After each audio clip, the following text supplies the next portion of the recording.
پچھلے ویڈیو میں ہم نے پہلے جو ہے 7 اشعار کی تشریح کیا. اب شعر نمبر 8 دیکھتے ہیں. ہوا کرے اگر اسکور اس کا 0، جو شخص پسرڈی ہے وہ بھی ہے ہیرو. پسرڈی مین ناقص جو ہے، جس کی کارکردگی عمدہ نہ ہو.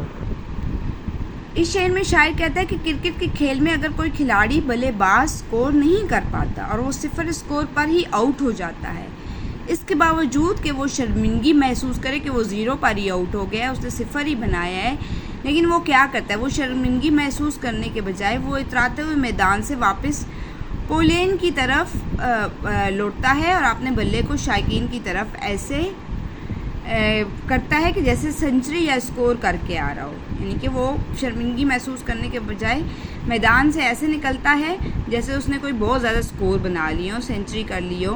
تو شاعر کہتا ہے بالکل اسی طرح سے جو شاعر حضرات گھٹیا اور نکمی شاعری کرتے ہیں، وہ لوگ بھی شاعری کی دنیا میں خود کو ہیرو سمجھ رہے ہوتے ہیں. یعنی کہ وہ بھی کہتے ہیں جو گھٹیا اور نکمی سے شاعری کرتے ہیں وہ بھی اپنے آپ کو ہیرو سمجھ رہے ہوتے ہیں. اس نظم کا آخری شعر: میرے خیال کو اہل نظر کریں گے کیچ، مشاعرہ بھی ہے ایک طرح کا کرکٹ میچ، اہل نظر ہے محبت سے دیکھنے والے.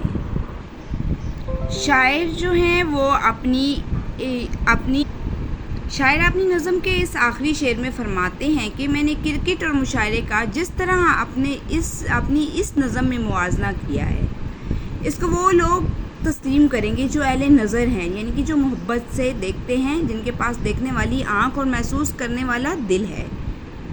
وہ یقیناً میری باتوں سے اتفاق کریں گے کہ کرکٹ کا کھیل اور مشاعرہ، ان دونوں میں غضب کے اتفاقات ہیں. جو عہدے کرکٹ کے کھلاڑیوں کے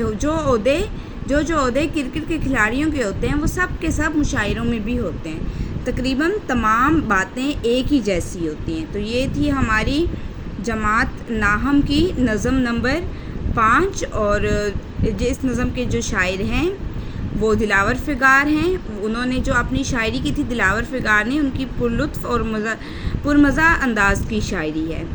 تو انہوں نے بڑی مہارت اور چابک دستی سے کرکٹ کی اصطلاحات کا استعمال کر کے اپنی اس نظم میں خوبصورتی کا اضافہ کیا ہے.